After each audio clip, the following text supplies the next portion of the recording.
Okay. Yeah. Good morning or good afternoon, everybody. It's my pleasure to be back to the VMOL seminar this week. It's going to be the second part of our GNPS2 series.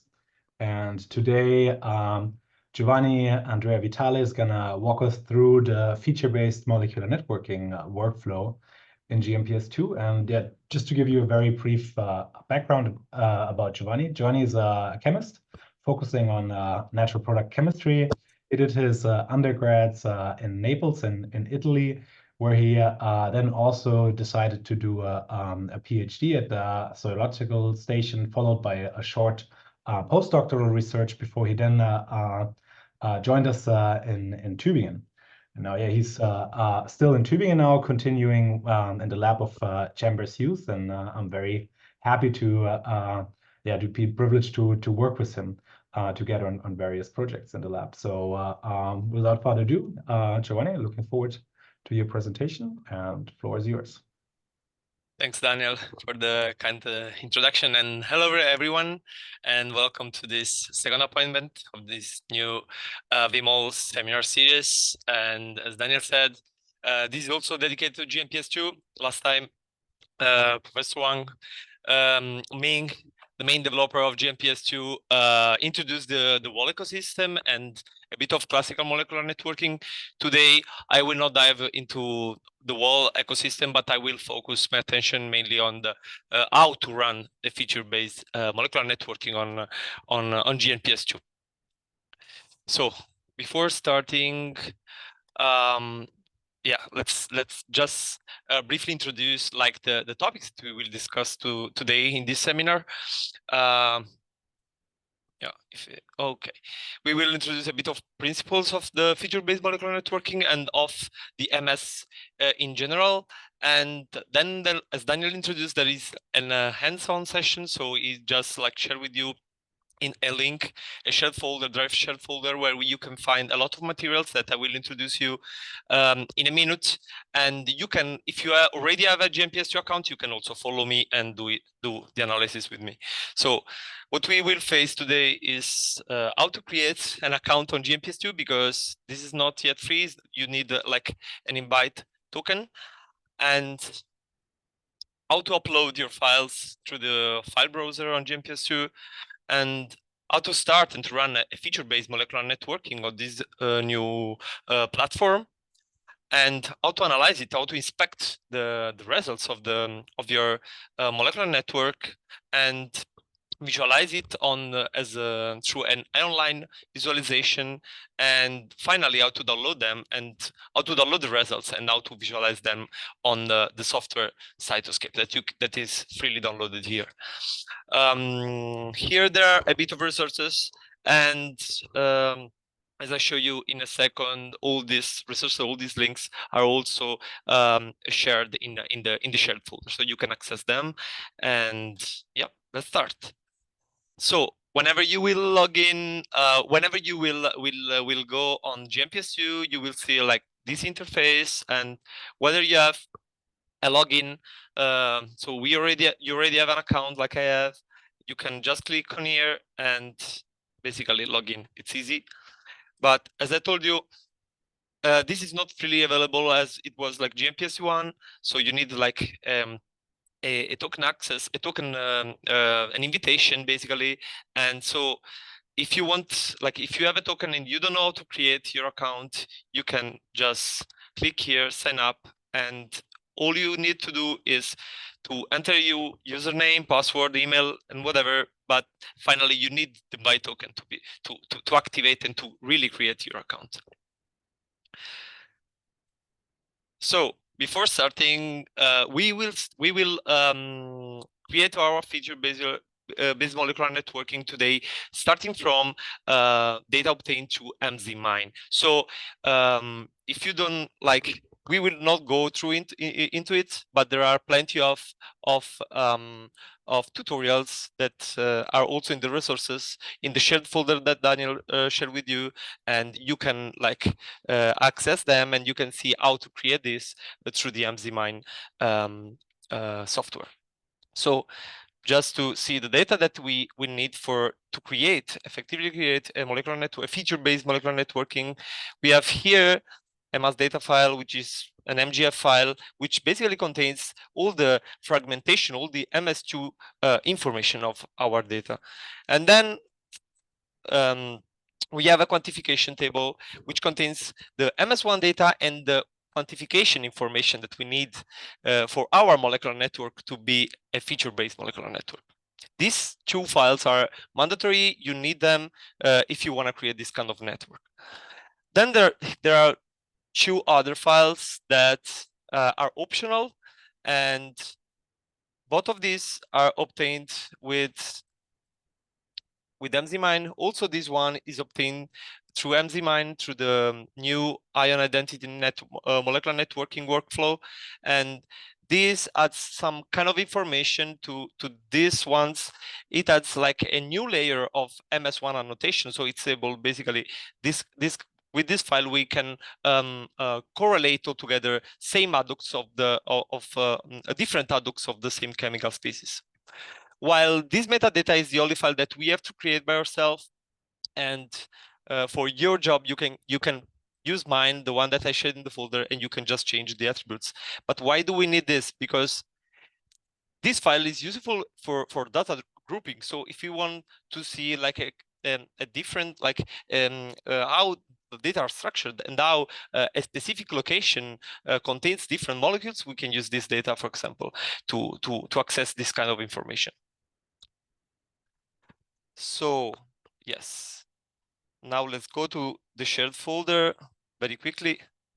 And Giovanni, yes. One thing, can you make sure that the sharing option allows to access everybody with that link? Yes, I'll check it. So we don't have access right now. Okay. I think you have to open the sharing options. Yeah. And then yes. Yes. So everybody, you should retry now. Hopefully Yes. the link works now. Let me know if you can access or it's still private. Now it works. It's working. Okay, amazing. Thanks, Daniel. And yeah, what we have when we open the folder, we have the MS data. So we have this folder in which we have the 4 files that I just explained you. And so we will, I ask you if you already have a GNPS2 account to download them right now, to download this folder. So you can run with me your feature-based molecular networking in a while. And if we go back, we have this PowerPoint where we have some resources and some important things that you might need if you want to do these things yourself at the end of the meeting. So yeah, you have some link for GNPS2, you have the link for Cytoscape, and you have some links of important seminar that you might need, like the MZMine 3 seminars that you might need if you want to obtain those files by yourself. Then here we have the GNPS2 link. We can just copy and paste this in your browser, and you can access the job that I already run, and you can follow me in a while. And then here I just created a table where you can insert your name, your institution, your email, and so you can receive your access token if you don't have already a GNPS2 account. Yes. So is everything clear? If someone has some question, can just interrupt me. And yeah. Okay. So with these files, I already downloaded them. We can start our GNPS2 feature-based molecular networking. So the first thing we need to do if we want to run our molecular networking is, of course, to upload your files. So we just need to click on File Browser, and this one will pop up. Here, I already have the files, of course, but we can create a new folder by clicking here. we can give this folder a name and just click create. And yeah, it feels slowly. So we need to upload our files. And what we need to do is just to drag and drop. So here we have the 4 files I was speaking before, and we just need to drop them here.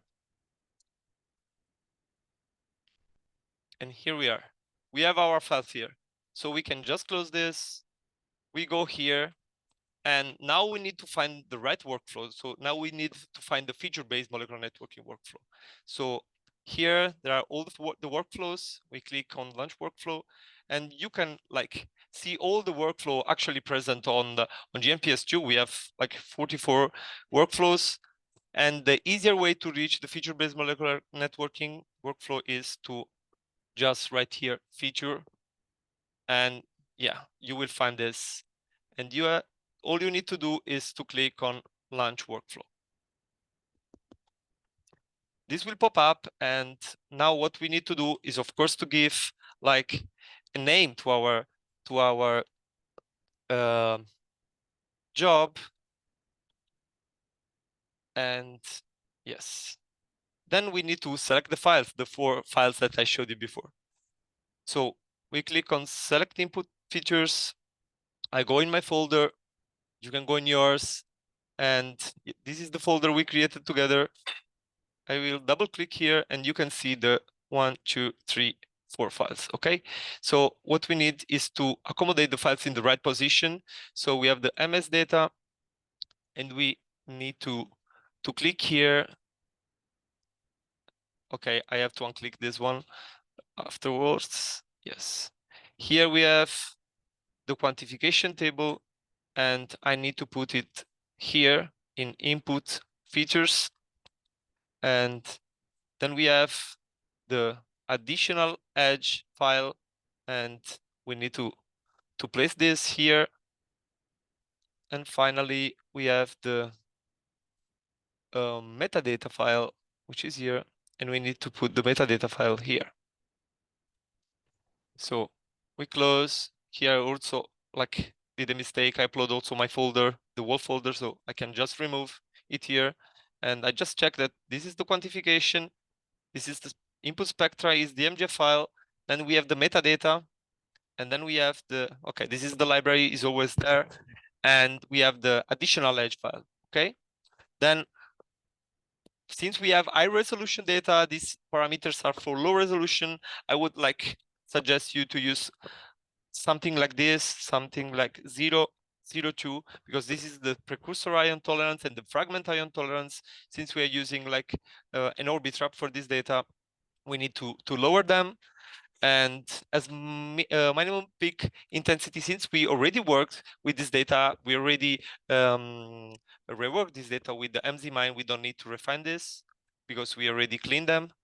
And these are 2 filters to make the spectra cleaner, because mostly with QTOF, most of times you have some like precursor ion dirty going on. So as default, they are applied. And here there are the networking parameters, the cosine score that I will introduce in a while. For those who don't know, I'm sure that most of you knows what is this. This is a parameters that allows us to be more or less strict in networking similar fragmentation spectra. And here we have the minimum match peaks, that the minimum number of peaks that has to match for 2 nodes, for 2 spectra to be connected to each other. We have the networking maxi shift, which is like this by default. And we have kind of the same parameters for the library search. So to have a library hit, our query spectra and the library hit they need to have like at least 0.7 cosine score.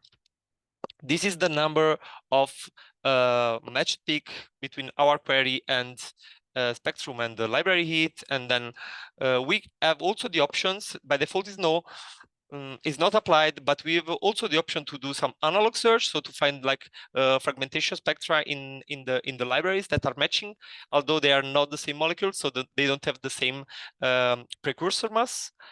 And yeah, so all you need to do now is to submit your workflow. And if everything is fine here, we go in all tasks, and we will see that our task is running.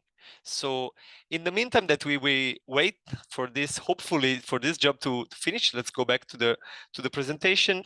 And yeah, let's introduce a bit of principle of the LC-MS NMS based metabolomics. Well, when we have like a complex mixture, all to allow our mass detector to produce good data and to analyze them properly, we need to a bit reduce the complexity of our mixture. So all you need is a very good chromatography at the upstream, and in order to reduce the complexity and to have like better MS data. So after the column, as we all know, we have the ion source, because what we are gonna analyze are charged ions. Then we have like a first mass filter, which usually in our case is a quadrupole, so which is used to select to the molecules of interest to be fragmented. And then we have a collision cell, where through the use of an inert gas, we will produce like some fragmentation. And finally, we have our high resolution mass detector, in this case an Orbitrap, and which basically weight our mass charge ratio, so our molecules. And finally, we have this to obtain the spectrum as we know it, we need, of course, a Fourier transformation in order to transform this signal in a spectrum. So everything happens during a duty cycle. But what is a duty cycle? A duty cycle is a cycle in which the mass spectrometer in a data dependent analysis collect MS1 and also fragments the top most abundant molecules. So in this way, we can obtain both MS1 and MS2 data of our molecules. Of course, usually an exclusion time is also applied, so we don't always fragment the most abundant molecules, but we also fragment other molecules, so we have a better knowledge of our mixture of molecules. But so what does an MS analysis tell us about a molecule? Why do we want to weight the molecules? Well, what we obtain when we have like an MS1 spectrum is something like this. So we have a number, but and if we hopefully have an high resolution mass spec, we have numbers with 4 digits at least. But what this number is telling us? Well, if we have an high resolution mass with a good accuracy, like under 5 ppm, we can have an information about the possible molecular formula that our molecule have. And what we usually do, as I told you before, we kind of destroy this molecule, we fragment this molecule by heating it with an inert gas like nitrogen, for example, and we obtain an MS2 spectrum, which is known to be a fingerprint of our molecule.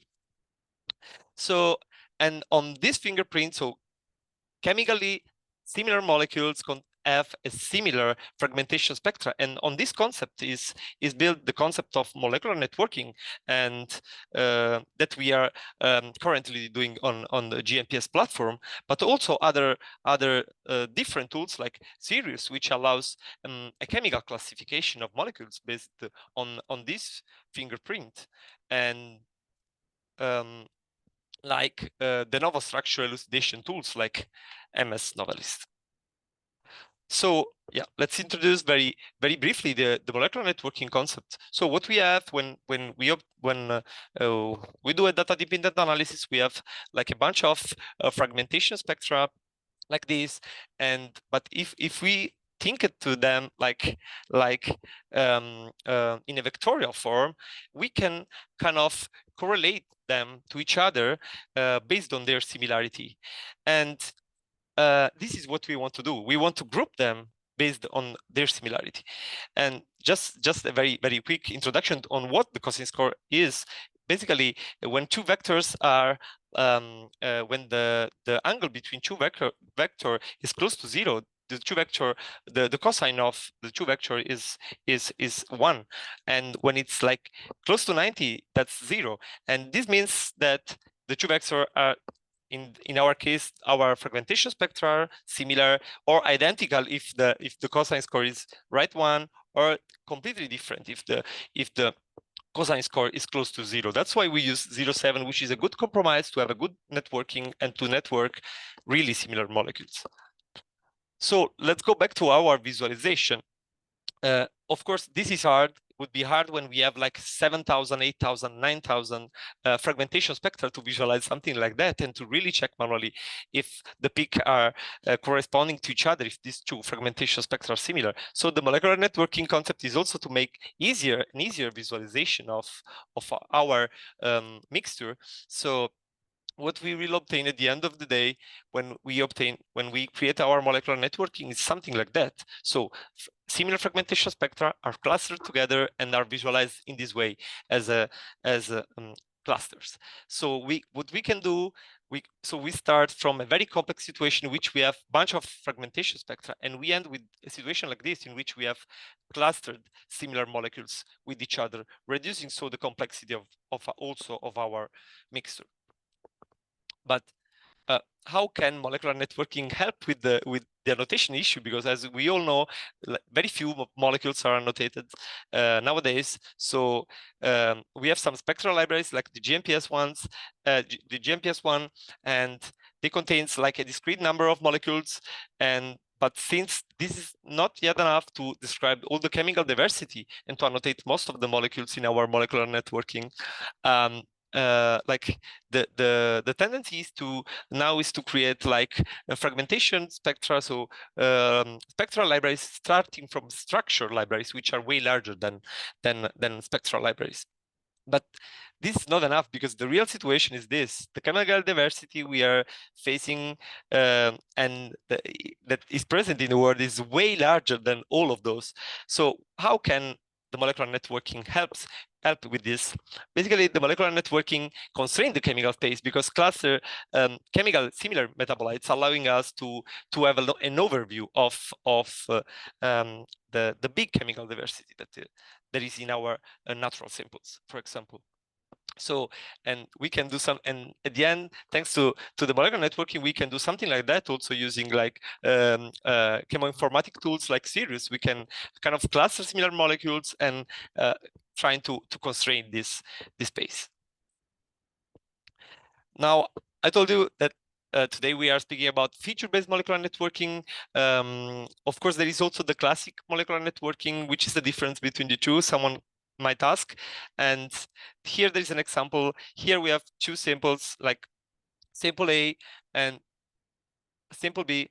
As you can see, as I told you before, we have a dynamics exclusion to avoid like to fragment always the same molecule. So here you can see the dynamics exclusion window, and as you can see, this molecule was not fragmented in this place because maybe it was colluting with some stuff or for different reasons. So what we will obtain with a classic molecular networking is this: that this peak with 700 m over z is like absent in simple B, as you can see. While since in the feature-based molecular networking, we also had an information about MS1 and the quantification. Through the quantification table, we will obtain something like that. So in which we also have the quantification of these nodes, although this was not fragmented in simple B.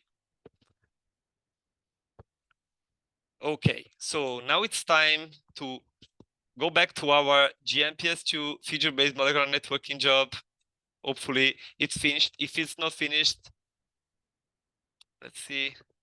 Okay, if it's not finished, like in this case, fortunately I already run it. So you all should have the link. The link is here. You can just copy this and paste in your browser like this, and you will obtain something like that. Is someone struggling with that? Is someone able to do it? Okay, if not, I'll go ahead. Okay, so whenever a job finish, like you will see it from the status, which is done, is not running anymore.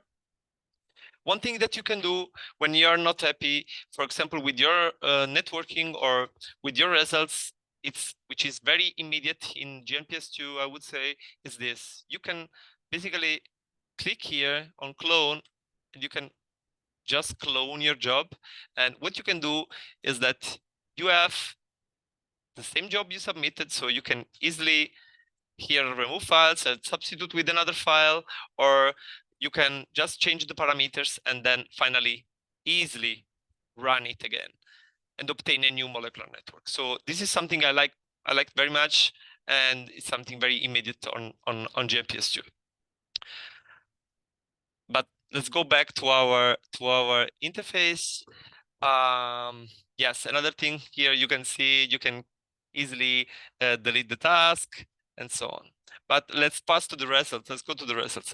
What we have here is what I would like, what I usually do when I have like a feature-based molecular networking is to check the library results very quickly, because maybe there is like a compound that I wish it was there, or I guess it can be there. So I just check the library results, and when you open it, you should have like a window like that, where you have like the chance to mirror match your spectra against the library spectrum, and you have the scan, which is also an ID number for this feature, the compound name, so the putative hit that you received here, and the kind of ionization, the precursor mass from which this fragmentation is coming.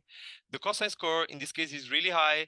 As I told you, it was between 0.7 and 1. This is 0.9, so 0.99, so it's almost 1. So we have a good confidence that this molecule might be really this library hit. And yes, the shell peak, the mass difference, and the spectrum ID. And here we have also a nice like picture of the molecules, the structure of the molecule. So like, for example, let's go here, let's open this one, and let's see if the mirror matching is clear, because of course these are putative matches. So the like a good practice is to view to check the mirror matching and to see if the matching is real. So yeah, it's taking a bit.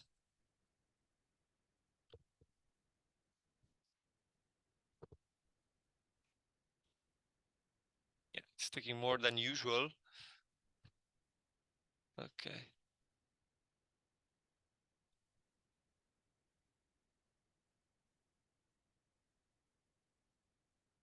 Let me close and reopen to see if the mirror matching is working right now.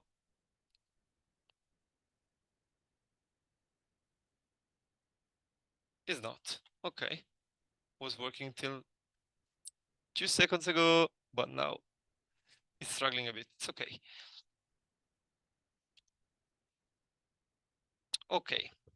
We can go back to the home page. So yeah, I think here everything is clear. We have all our matches. We have 255 entries for our molecules. And a cool thing that we can do is to sort them by cosine score. So if we want to look before at the molecules which are most probable to be like the right match, and or we can sort them by M over Z, and we can check before the biggest molecules and so on. So let's go back to the result page. Another cool thing that we can do is we can check all the molecules that we have by clicking all the nodes that we have by clicking on cluster summary here. And for example, by checking this data, I saw an interesting compound, which is irgarol, which is a biocide. Since these are environmental data collected by Daniel, might be interesting to check it. And what you can do is you can check the spectrum here. And a very interesting feature that is on GNPS2, and I like it so much, is you can check the box plots. And as before, I told you, we also added the metadata table, which can be useful in collecting, in grouping features based on some attributes. And here we use the metadata, and so we can leverage this to check like the distribution of this compound. Okay, we can see from this box plot that this is only in the sample, so it's cool. But I want to see, for example, how it's distributed over different sample area. And this is like kind of interesting because this compound is only present in this location over the California coast, and it's only present in Mission Bay, while it's completely absent in the on the other location. So it's really useful. Of course, you can use different other like attributes and to yeah, you can see in which kind of spots. Probably in Mission Bay, this compound was found more. For example, here was more abundant in this spot here, and so on. So this is a really cool feature that I like it so much. And okay, let's go back. I would go back to the result page to show you also how to visualize your network in your browser. So here you can click. You have two buttons. Here you can open your network. Here you can open your network, including the singletons, so nodes that are not connected to each other, to any other nodes. So I would use this to avoid losing like some molecules. I don't want to lose anything. It will take like fairly little time to open. And in the meantime that it gets open, I will just show you like what is the interface, what you can do with this one. What you have here, you have some like tuning chances that you probably saw, that you probably, if you are confident with that, if you're confident with Cytoscape, you already saw probably most of them. And yeah, you can like put different node labels. Okay, there must be some problem right now. Yeah, okay, was just too slow.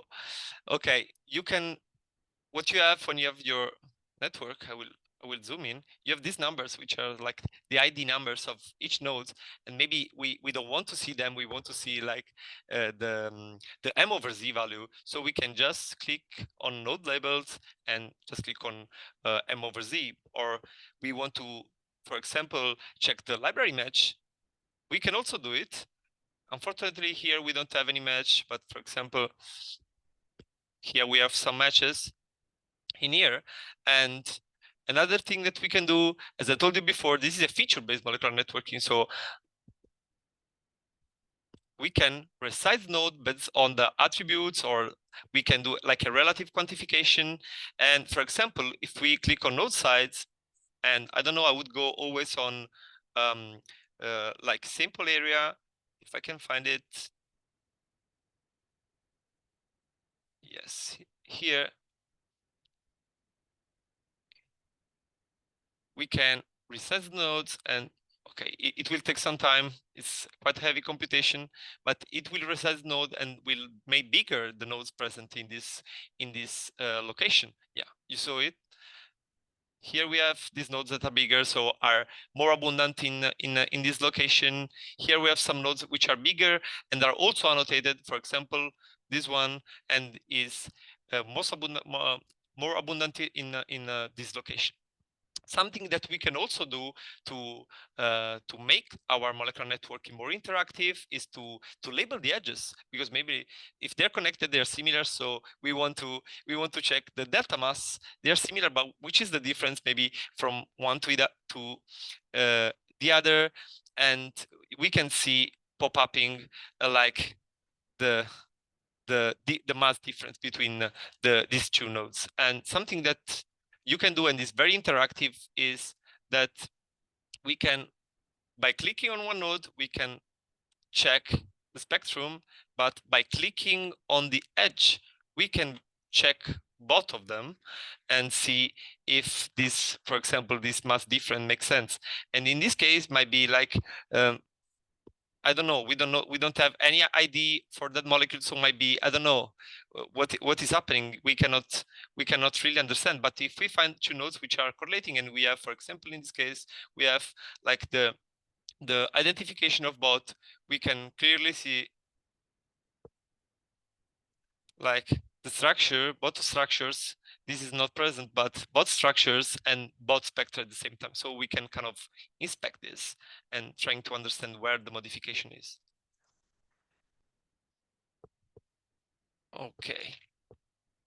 Now, okay. Another cool thing that we can do, since we have the metadata, is to color the nodes based on the location, for example. So here we go here, we have this pi configuration, and we can use the metadata that we uploaded to visualize, to better visualize the data. So we can use as attribute always, for example, sample area, which there are a few, and we can go here, show pie chart is on no by default, but I would go on yes, and in a fairly little time, we should get some more information. Yes, for example, here we can see that based on the color, on this color chart, we have, oh, let me close this. Yes. Based on this color chart, we can understand the location of each node. And hopefully, if we are lucky, or if there is like such a difference between our data, we can see some like clusters like this, which is only present or mostly present in one location. For example, this one in the group 3, and you can clearly see from the node's color. So finally, I think this is pretty interactive and it's really interesting, and I think you can play on with that and become really proficient. And another cool thing that also Ming just created and that just introduced last time is this MS2 is the MySQL search that you can do here, which is really useful, where you can basically highlight the nodes that contain such like specific fragments, and I think it's really nice, and you can just write the fragments, and nodes containing that fragment will become bigger, and I think it's really interesting. And yeah, it takes some time because it's a very hard computation, but sometimes it's worth, and it can really help in your replication. And yeah, it should do it.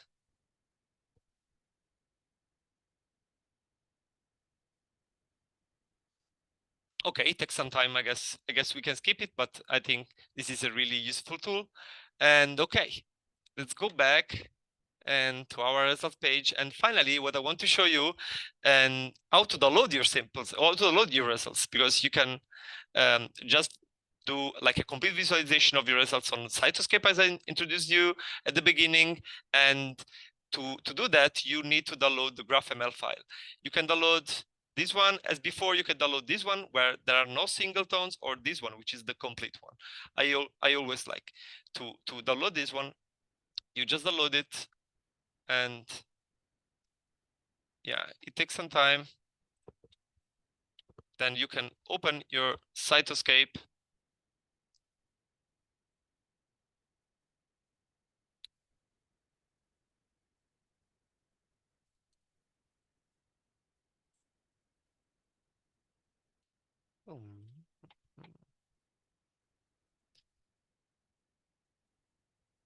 You can just open your Cytoscape, and yes, Cytoscape is here, and you can just take this file and drop it on your Cytoscape window. It imports the network, and here is your network in offline mode. So you can inspect it and you can do a lot of stuff, but I won't go into it because there are different seminars already done. The last one in Cologne from Daniel that you can watch on our on our YouTube channel, and you can just learn how to deal with that and to inspect your data on Cytoscape. So yes. Yeah. Thank you all for your attention.